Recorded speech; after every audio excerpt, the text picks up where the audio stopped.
vabbè, siamo lavorava a volume, il generale Pollone mi mandò una lettera intimidatoria dicendo lei non può scrivere su Cefalonia senza la mia autorizzazione e la mia supervisione. Io lo mandai al diavolo, il volume uscì, il Polonio è un pallone gonfiato ormai. Però Polonio per anni, decenni, ha diretto, governato, ispirato, cercato di controllare quello che si diceva su Cefalonia, anche dopo, con la sua associazione e via dicendo.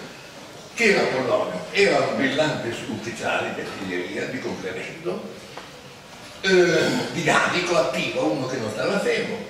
Nel 1943 passa da capitano di complemento ufficiale effettivo, perde un grado al momento del settembre del 1943 è tenente, ma poi lo recupera, questa è una cosa puramente formale. È uno di quelli che per primi spara sui tedeschi, si comporta benissimo. Si salva dalla fucilazione fuggendo dall'ospedale, poi va dai tedeschi, si consegna ai tedeschi, perché lui è triestino e essendo triestino i tedeschi dopo il primissimo momento non fucilano i triestini e i trentini, un provvedimento generale, sono un numero X, ma sono certamente alcune centinaia di persone, i soldati che salvano la vita in questo modo. Non è come dire demerito di Apollonia aver evitato la fucilazione trovando una giustificazione legale. Poi lui sa il tedesco molto bene, si installa nel comando tedesco come traduttore e lavora con i tedeschi fino alla fine. Anche qui la cosa tutto sommato non è che gli si possa rimproverare, insomma, ecco, anche altri soldati hanno collaborato a questo punto, non prima o dopo. Rientra ancora nelle non criticata, però il suo torto, e lì si comincia tutto, ad avere poi inventato una fantomatica resistenza della brigata banditi dell'Acqui, da lui comandata, una brigata a formazione clandestina che durante il periodo di occupazione tedesca avrebbe fatto sabotaggi e altre cose di cui nessuno ha mai trovato traccia di documentazione, ricordo altre cose. Bologna era un uomo fantasioso, quando arrivano i tedeschi se ne vanno, arrivano contemporaneamente i partigiani comunisti e gli inglesi. I partigiani comunisti vorrebbero come comandante delle truppe italiane Pampaloni, che ferito è stato trasportato sul continente, salvato dai greci, trasportato sul continente, è stato aggregato per circa un anno a una brigata comunista di partigiani. Gli inglesi impongono Apollonio e Apollonio diventa il comandante delle truppe italiane sull'isola. Anche qui siamo cose nei termini tutto sommato ancora legittimi.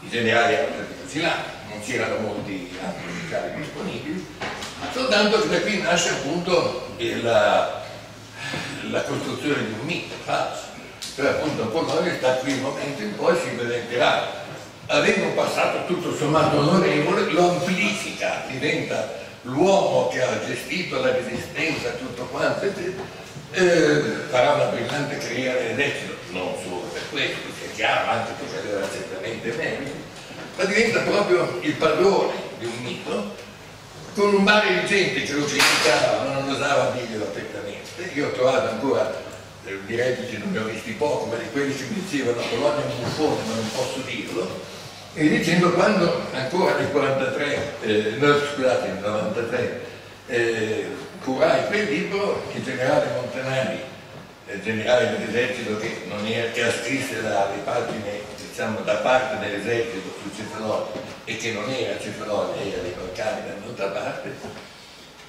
persona distintissima, e io ci consultammo, diciamo, cosa facciamo di Apollonia, ne parliamo o no?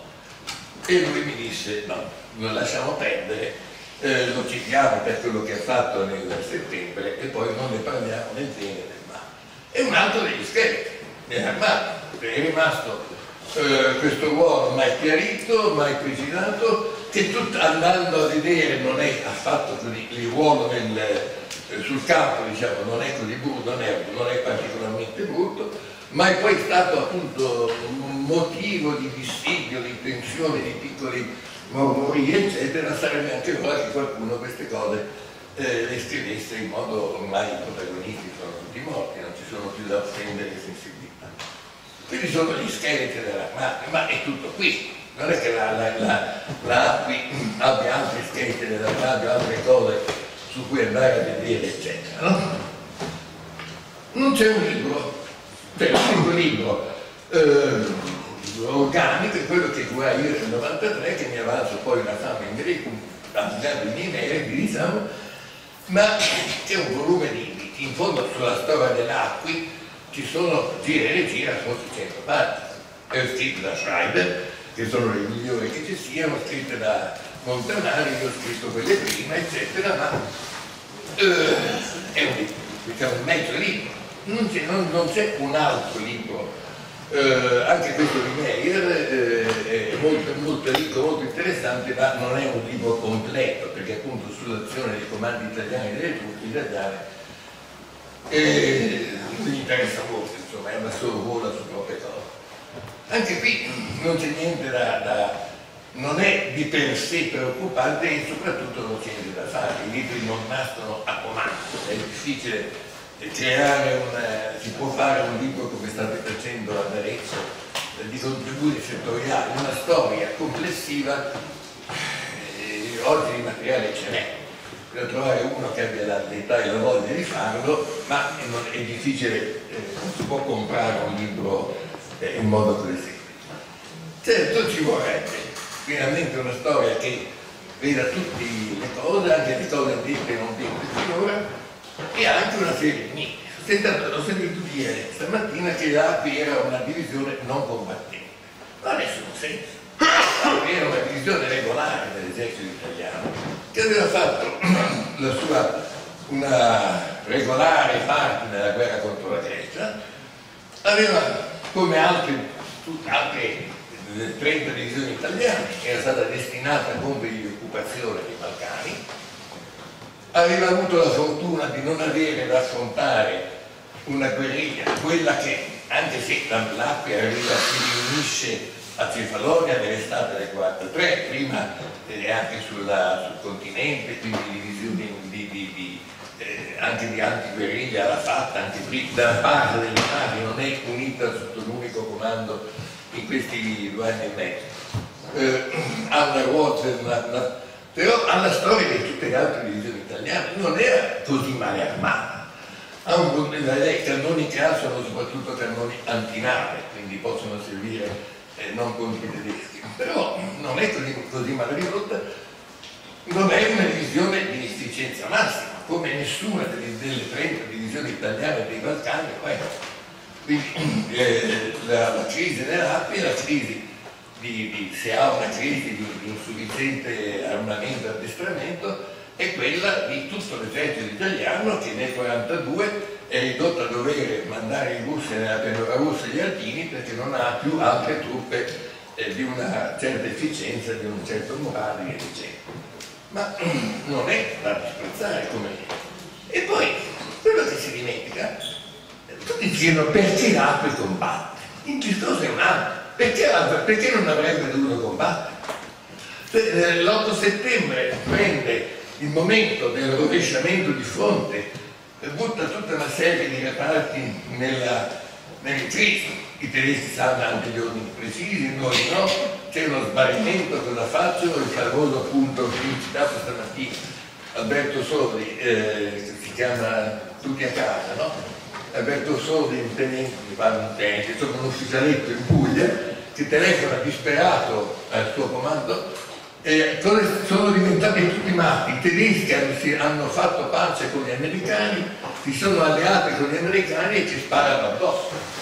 Quindi è il rovesciamento. Ma l'API no, questo accade 15 giorni dopo, in cui 10-15 giorni in cui l'API ha capito le cose. Ormai è chiaro che i tedeschi sono i nemici, è chiaro che i tedeschi hanno già sparato, hanno ammazzato degli ufficiali e dei soldati italiani, hanno già dato l'assalto a Corfù, che non è poi così lontano, dove c'era un reggimento dell'API. Quindi è chiaro che l'API è il nemico. Poi è tanto vero che a Zante c'è solo un reparto che si arrende, non è dell'API, nessuno dei reparti dell'API è stato travolto dai tedeschi in quei giorni senza combattere. Cioè l'API sanno, non hanno notizie complete aggiornate, ma sanno che devono resistere, che non hanno mica alternative. Come c'è la scoperta, ci sono dei miei colleghi che non si sono mai occupati di guerra e scoprono gli uomini che combattono perché vogliono tornare a casa. Orrore, pacifisti, cosa sono? Io ho passato per molto tempo, avevo la fortuna di essere amico di Luca Revelli, andavo a trovarlo a casa sua, ho anche conosciuto Igor Stern, l'ho conosciuto meno perché penso di distanza alto. Io chiedevo loro sempre della guerra di Russia, io chiedevo sempre perché i tuoi alpini combattevano. La risposta era sempre la stessa: volevamo tornare a casa. Noi eravamo in Russia, volevamo tornare a casa, sapevamo che non potevamo fare altro che aprirci la strada con le armi. Potevamo arrenderci ai russi, non ci fidavamo. Se volevamo uscire, dovevamo combattere. Gli alpini in Russia sono una garanzia, diciamo, sono diventati un simbolo anche al di là dei normali, proprio delle truppe che combattono, che non si arrendono, che sono coese, efficienti, eccetera. Quindi altri sono lo stesso, vogliono tornare a casa, ma sanno benissimo che l'unico modo di tornare a casa è di combattere i tedeschi, o si arrendono ai tedeschi, che possono farlo e non si fidano, non hanno voglia, non è una parte degli ufficiali che è disposta, non sappiamo tutti i soldati, ma soprattutto la macchina tiene. L'esercito non è mica una scampagnata, l'esercito è fatto da un'organizzazione che ha degli obblighi, dei legami, eccetera. E quello che dovete apprezzare dai ladri non è che i soldati girano di combattere, è che nessuno è defezionato. Cioè quando ci sono un po', sappiamo che una serie di ufficiali dicono a Gandhi: arrendiamoci ai tedeschi, è l'unico modo di scamparla, no? Gandhi ha un altro senso dell'onore, dei legami, dell'obbedienza, e al momento buono, quando si tratta di combattere, non ce n'è uno che sia fuggito, non ce n'è uno che sia passato dall'altra parte. Hanno la fortuna che il battaglione Camicie Nere è stato trasferito sul continente 2 mesi prima, perché i Camicie Nere passavano in blocco ai tedeschi subito. Non ci sono, non ce n'è uno. Dopo la resa sappiamo che tra i 150 o 120 ufficiali che aspettavano di essere fucilati, qualcuno tira fuori la tessera, qualcuno dice sono trentino e si la scampa. Qualcuno tira fuori la tessera fascista che tutti avevano nel portafoglio e prova, ma questo è dopo, la resa dopo il colpo.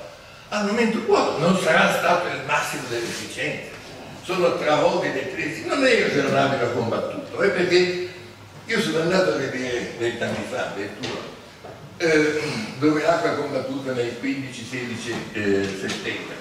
Sono delle collinette, dei mammelloni brutti, aspri, senza un riparo. Su cui sono andati all'assalto. L'aviazione tedesca li ha massacrati. Il libro di Meyer è un bel libro, però dimentica completamente l'aviazione e il ruolo che ha avuto nel fermare gli uomini dei ladri. Questi hanno anche combattuto, certo non è la divisione al massimo di efficienza, al massimo di zona, viene travolta dai tedeschi, però nessuno è capace, nessuno è defezionato. Non vedo cosa si possa rimproverare. Ci sono altri casi. Stamattina De Paolo ha citato sbagliando molte cose, il caso di Kos, dove un ufficiale italiano salta sul cannone e dice basta, i tedeschi sono amici, ordini ai soldati sparate sui nostri. Questi soldati rifiutano, quindi questo sbagliava il De Paulis, ma dice un ufficiale che durante il combattimento passa ai tedeschi, e che non toglie molto alla divisione alle truppe di Cross e non impedisce che i tedeschi fucilino poi 102 ufficiali, e che questa sporca figura bella non ci sono anche aspetti vergognosi loro. A Cefalonia no, non è, vediamo, perché poi voglio dire, dovrebbe essere una cosa normale, è una cosa normale in questo momento e l'Apri lo fa, quindi non vedo cosa ci sia di... Scusate, ho perso il sito, ma i miei appunti e i miei occhiali non segnano e devo soltanto saltare volevo, no, praticamente